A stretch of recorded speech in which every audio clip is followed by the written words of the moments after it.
नमस्कार दोस्तों, एक बार फिर हमारे YouTube चैनल पर आपका स्वागत है।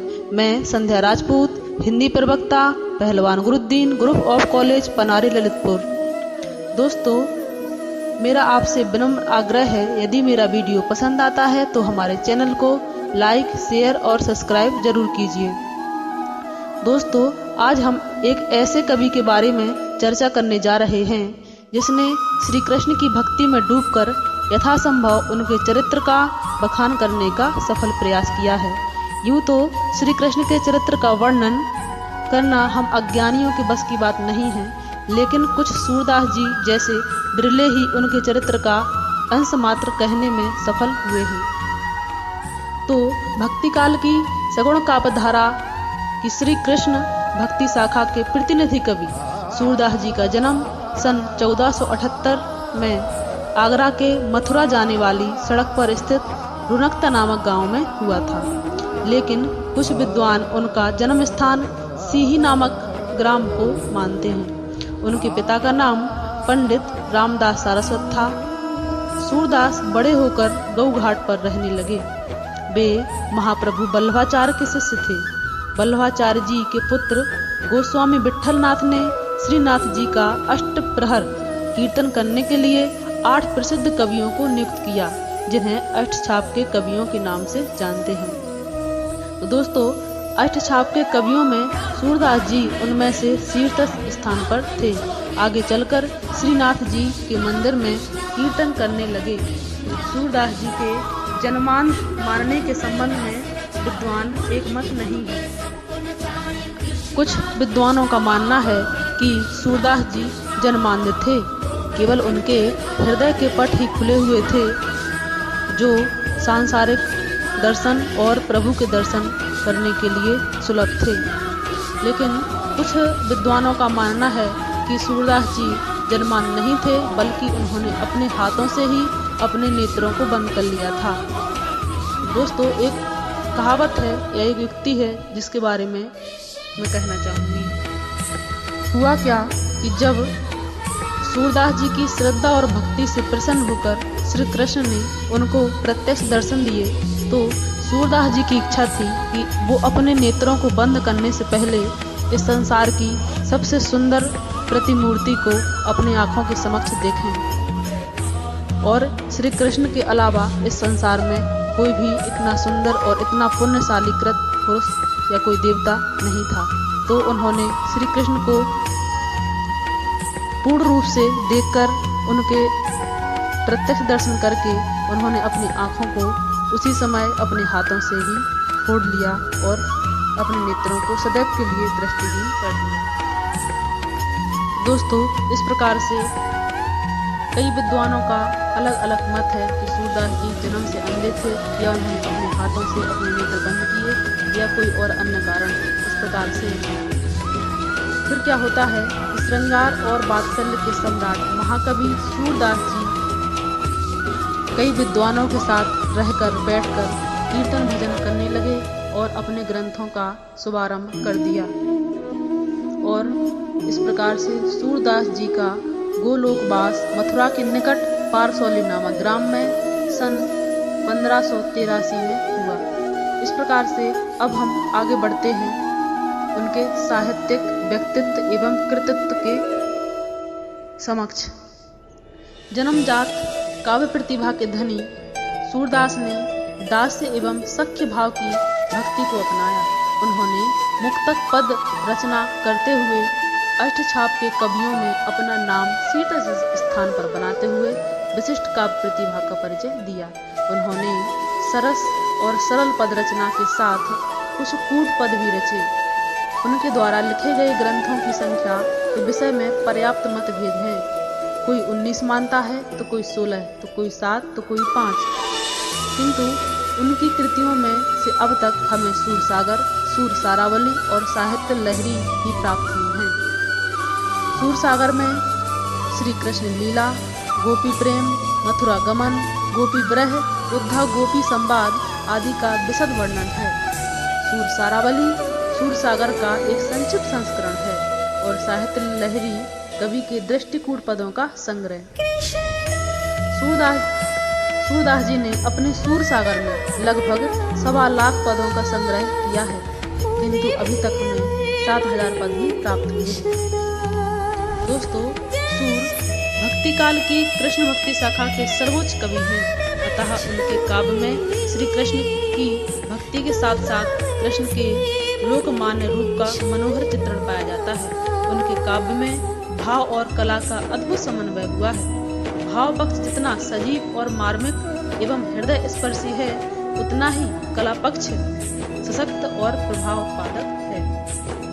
दोस्तों, सूरदास कृष्ण भक्त कवि थे।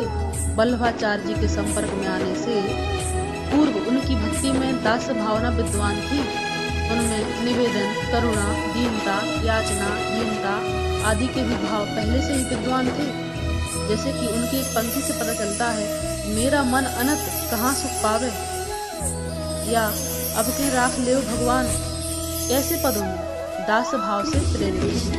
वल्लभाचार्य जी के संपर्क में आने के बाद उनका दैन्य भाव समाप्त हो गया और सत्य भाव आ गया, अर्थात उनकी भक्ति सत्य भाव की होती गई। यानी पहले अगर वल्लभाचार्य जी के संपर्क में आने से पहले वो दास के रूप में भगवान का वो अपने आप को दास मानते थे और दास के भाव में भी वो अपनी रचनाएं लिखते थे। लेकिन गुरु वल्लभाचार्य के संपर्क में आते ही उन्होंने दास भाव को त्याग कर सत्य भाव में सखा का भाव उत्पन्न हुआ और उसी में उन्होंने अपने ग्रंथ लिखे और वे सखा की भांति श्री कृष्ण के अंतरंग जीवन की मधुर झांकी अपने पदों के माध्यम से प्रस्तुत कर सके। दोस्तों, यदि सूरदास जी वल्लभाचार्य जी के संपर्क में न आते तो हो सकता है वह गोपियों का विरह, श्री कृष्ण का विरह और संयोग की बातें ना लिख पाते, क्योंकि उनके अंदर तो केवल दास्य ही था और वो जिस प्रकार से एक भक्त भगवान को जिस भाव से देखता है, उसी भाव से सूरदास जी उनको देखते थे। दोस्तों, हमें नहीं लगता कि जितना अच्छा वर्णन, जितना सुंदर वर्णन सूरदास जी ने नेत्रहीन होकर किया है, वो शायद हम 2 आंखें होकर भी या हमारी 1000 आंखें होकर भी हम कर पाते, क्योंकि उन्होंने श्री कृष्ण की बाल छवि और श्रृंगार रस का बड़ा ही सुंदर वर्णन किया है, जिसको हम शब्दों में बखान नहीं कर सकते। सूर ने बाल लीला के वर्णन में श्री कृष्ण के बाल सुलभ भावों और चेष्टाओं का जैसा सुंदर, सरल और सजीव चित्र उपस्थित किया है, वैसा अन्यत्र नहीं मिलता। पालने से लेकर गौचारण और माखन चोरी की सारी बाल लीलाओं में सूर के बाल स्वभाव के व्यापक अध्ययन की छाप मिलती है। सूर बाल मनोविज्ञान के ज्ञाता थे। माँ के हृदय की भावनाएं देखते ही बनती हैं। जैसे जसोदा हरि पालन झुलावे, लहरावे दुल्हावे मल्हावे, जैसो सोई कुछ गावे। सूर श्रृंगार के दोनों पक्षों, संयोग और वियोग का कोना कोना झांक आए थे। रासलीला, मुरली माधुरी, चीरहरण में संयोग की चरम अवस्था को देखा जा सकता है। राधा की यमुना तट पर पहली बार देखते ही श्री कृष्ण जीत जाते हैं। उनका परिचय पूछना कितना स्वाभाविक है।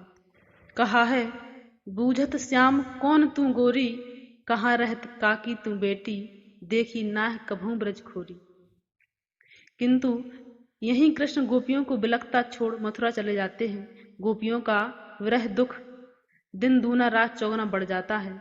उनकी आंखों में दिन रात आंसुओं की वर्षा होती रहती है और अश्रु बरसाने में तो उनकी आंखें सदा ही सावन भादों के बादलों को भी मात कर देती हैं। कहती हैं, सखी इन नैनन ते घन हारे। अरे सखी, इन नैनों से तो घन भी मेघ भी हार गए हैं। बिन ही ऋतु बरसत निस्वासर, सदा सजल दो तारे। अरे बिना बरसात के ही दिन और रात बरसते रहते हैं, सदैव ही सजल रहते हैं दो तारे। दोस्तों, सूरदास जी के बारे में और अधिक क्या कहें। सूरदास की भाषा प्रचलित व्यवहारिक ब्रज भाषा है। यह स्वाभाविक, व्यवहारिक तथा माधुर्य और प्रसाद गुणों से युक्त है। इनमें कहीं कहीं अरबी, फारसी, पंजाबी, गुजराती, संस्कृत आदि के शब्द पाए जाते हैं। प्रायः उन्होंने अन्य भाषाओं के शब्दों को तद्भव रूप में ही ग्रहण किया है। सूरदास का काव्य संपूर्ण गेय पदों में है। अतः हम सूर की शैली की गीत काव्य की शैली कह सकते हैं।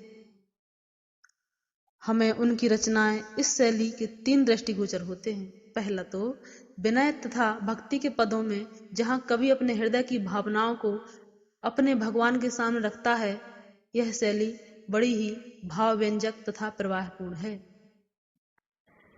बाल लीला तथा गोपी प्रेम के वर्णन में एक कथानक के रूप में जहाँ कवि का ध्यान भगवान की रसमय लीला का वर्णन करना होता है, वहाँ सूर की शैली सरल, प्रवाहपूर्ण और मधुर हो गई है।